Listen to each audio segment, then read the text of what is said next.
Olá, sombrios! Bem-vindos aos Contos de Terror da Jessie.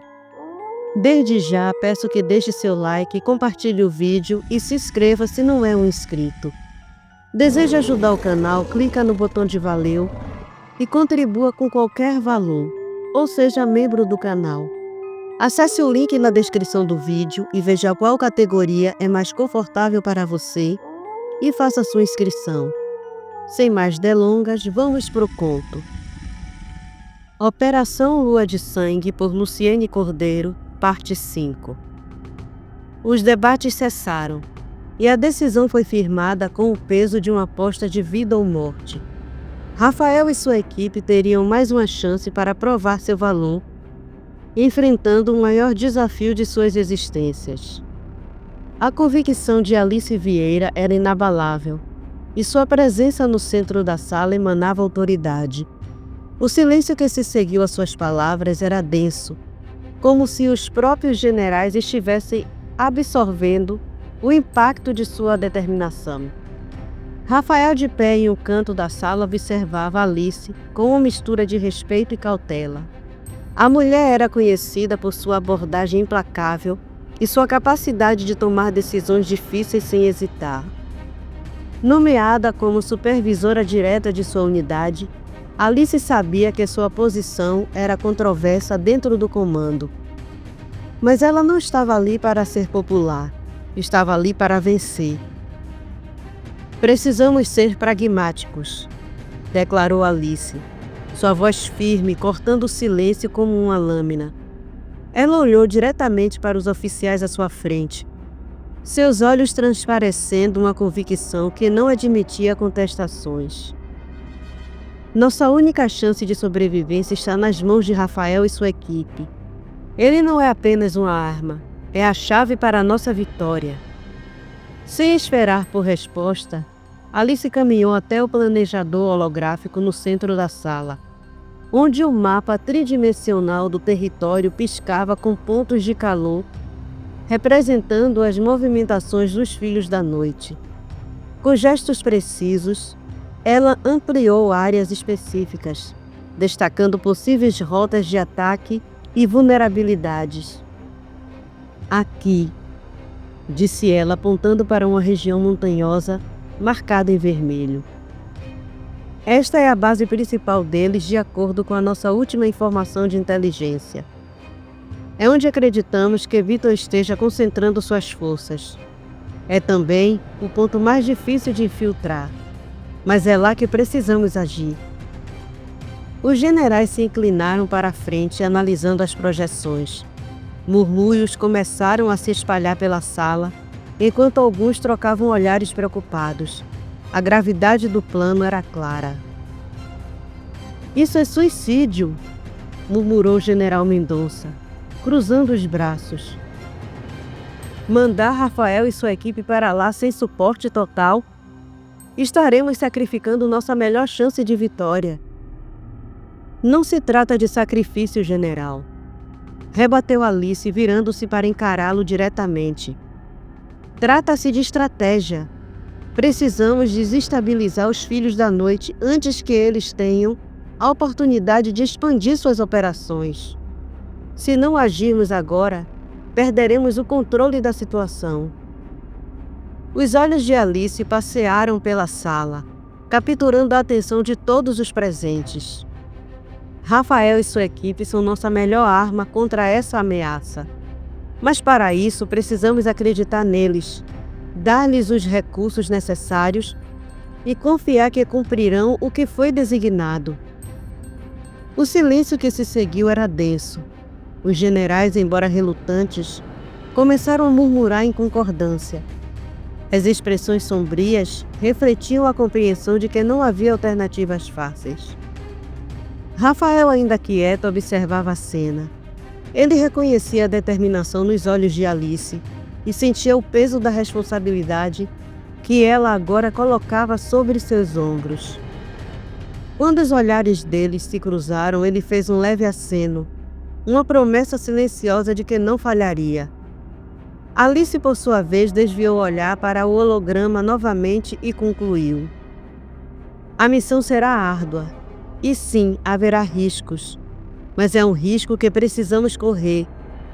Se houver algo que ainda não esteja claro, agora é a hora de falar.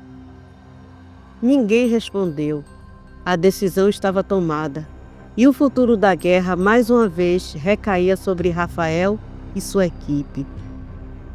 Conforme Alice passava mais tempo ao lado de Rafael, testemunhando de perto os conflitos internos que o consumiam, sua percepção começou a mudar.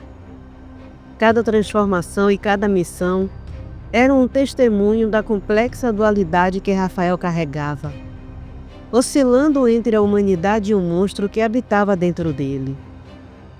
Essa constante luta interna não era apenas física, mas também emocional, refletida nos olhos dele que frequentemente transparecia uma mistura de dor, culpa e determinação.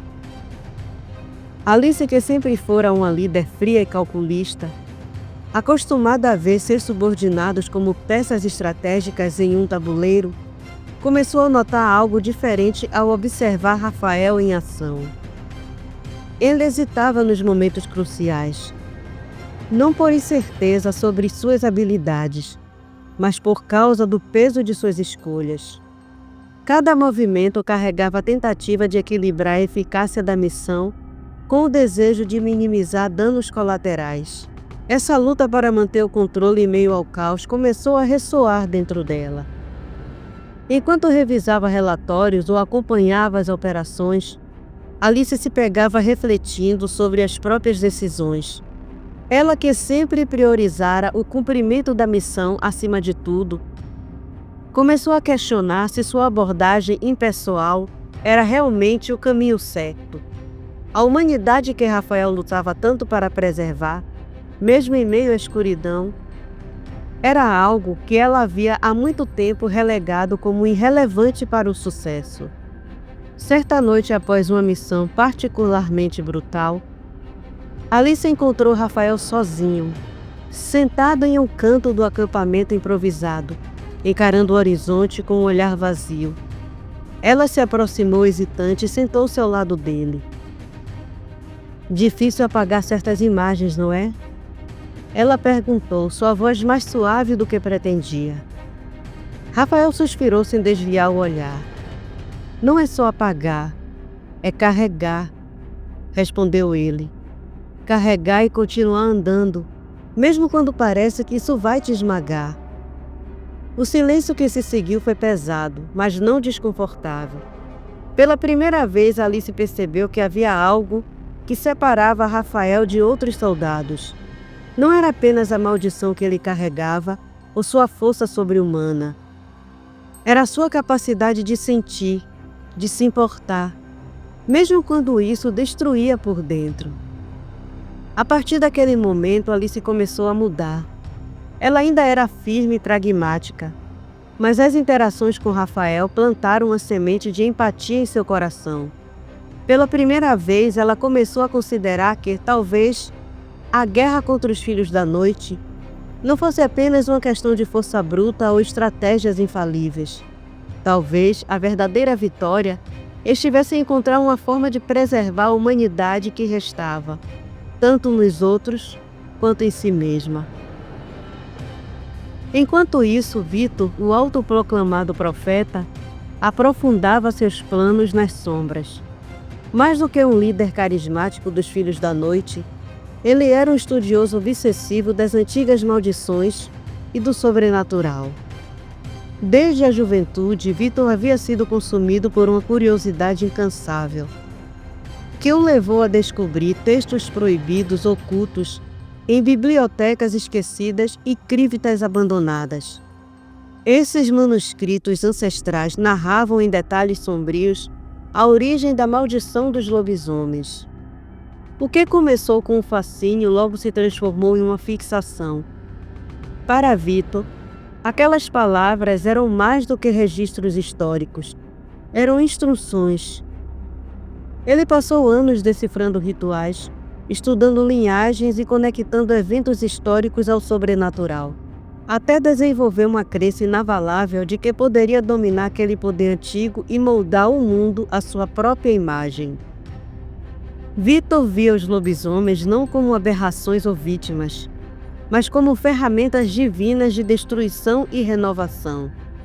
Ele acreditava que a maldição, quando compreendida e controlada, poderia se tornar o alicerce de um novo mundo, livre das fraquezas humanas que ele tanto desprezava. Essa visão o levou a construir sua própria seita, unindo seguidores sob promessas de um futuro onde os fortes como ele prevaleceriam. Em seu esconderijo subterrâneo, Vitor trabalhava incansavelmente, misturando ciência e magia em experimentos ousados. Ele buscava não apenas subjugar os lobisomens, mas também amplificar sua força, torná-los algo além de monstros, entidades perfeitas de destruição sob seu comando.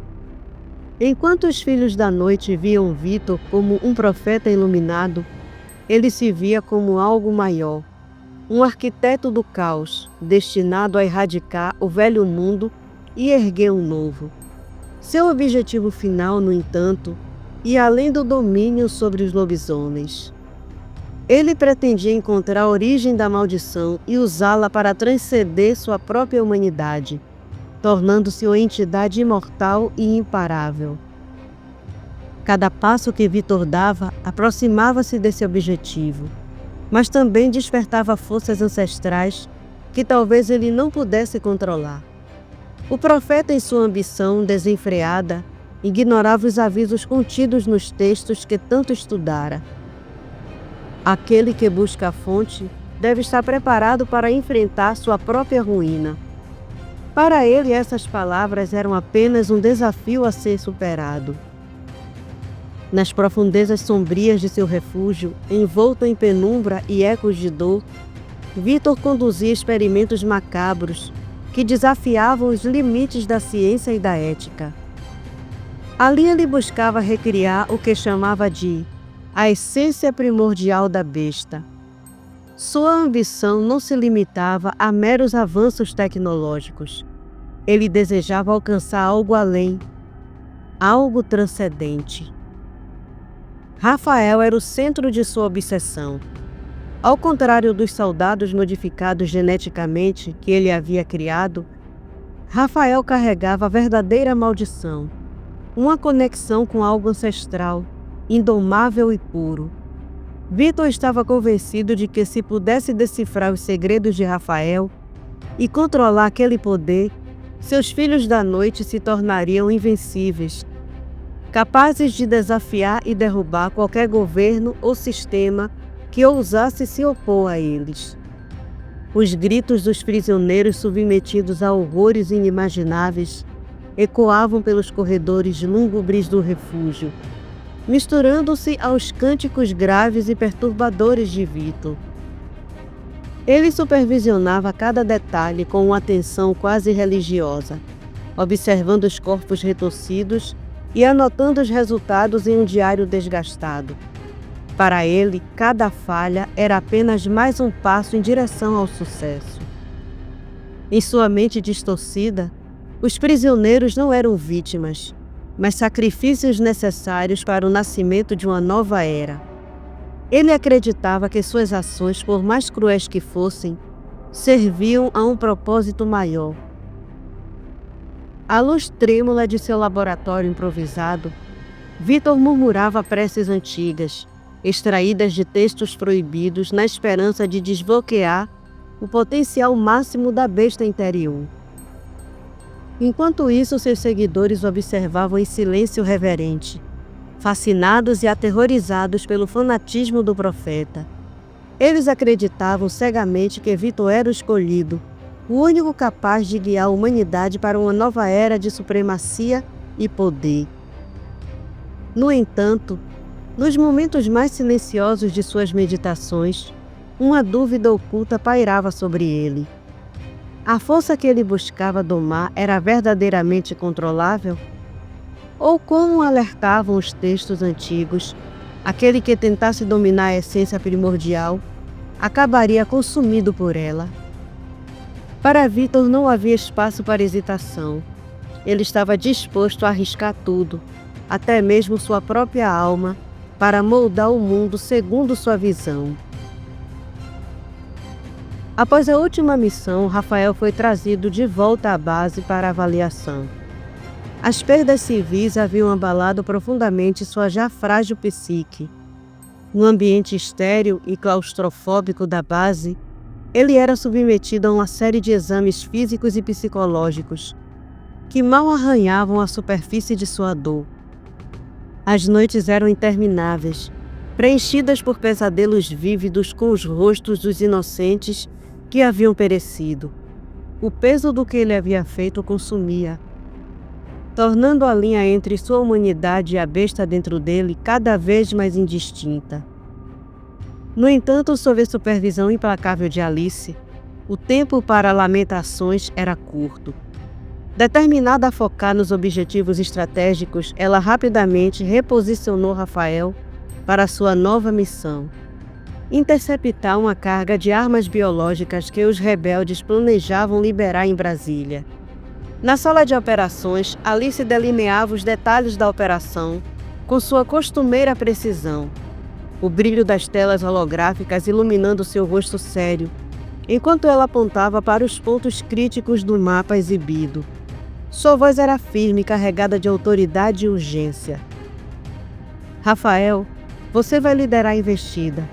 Não temos margem para erros, ordenou Alice, seus olhos fixos nele esperando uma resposta. Rafael cruzou os braços, seu rosto refletindo uma mistura de sarcasmo e exasperação. Liderar? Respondeu ele, com um tom carregado de ironia. Você sabe tão bem quanto eu que eu não lidero nada. Sou apenas a sua fera de ataque, seguindo ordens cegamente. Mas você não entende o que isso significa. Você não está no meu lugar para saber. Alice não reagiu de imediato. Pela primeira vez, seu olhar revelou algo além da frieza habitual. Havia uma hesitação sutil, um vislumbre de compreensão que escapou antes que ela pudesse reprimi-lo. Ela sabia que estava exigindo muito de Rafael, que por trás da fera existia um homem em constante luta para preservar sua humanidade. O peso dessa verdade não passou despercebido. E por um breve momento ela se permitiu considerar a perspectiva dele, ponderando as implicações morais de suas decisões. Rafael, por sua vez, captou aquela fração de segundo em que a máscara implacável de Alice se desfez. Pela primeira vez ele enxergou algo além da comandante rígida. Uma mulher carregando seus próprios demônios e dilemas éticos, tentando equilibrar a responsabilidade com sua humanidade. A missão estava prestes a começar, e ambos sabiam que o sucesso dependeria de algo mais do que força bruta. Seria necessária uma coragem inabalável e, acima de tudo, um entendimento mútuo que fosse capaz de sustentar as decisões difíceis que estavam por vir. Enquanto se preparavam para a operação, Alice tomou uma decisão que surpreendeu a si mesma. Ela procurou Rafael, suas palavras carregadas de uma sinceridade que ele não esperava. Eu entendo mais do que você imagina, Rafael. Ela começou, sua voz mais suave, mas ainda firme. Mas isso não muda o fato de que precisamos de você. Não por ser uma fera, mas por ser quem você é. Você ainda é humano, por mais que se recuse a acreditar nisso. Rafael, continuou ela, sua voz firme com um tom incomumente pessoal. Eu sei que você está lutando contra muita coisa ao mesmo tempo. Mas quero que saiba de uma coisa. Eu confio em você, não como uma arma, mas como um líder. Rafael levantou os olhos, surpreso pela vulnerabilidade nas palavras dela. Havia algo diferente naquele momento. Algo que abalou suas próprias barreiras emocionais. Vamos acabar com isso juntos, completou Alice, seu olhar fixo no dele, transmitindo uma determinação que parecia inquebrável. Por um instante, o peso que Rafael carregava pareceu um pouco mais leve. As palavras de Alice ecoaram em sua mente, desafiando o isolamento que ele havia aceitado como inevitável. Pela primeira vez em muito tempo, ele percebeu que não estava lutando sozinho. A confiança mútua entre os dois começava a crescer, criando um vínculo silencioso mas poderoso. Era uma aliança que seria forjada e testada nos limites da guerra que os aguardava. Tudo bem, Major. Eu faço o que precisa ser feito. Só espero que você esteja certa sobre isso.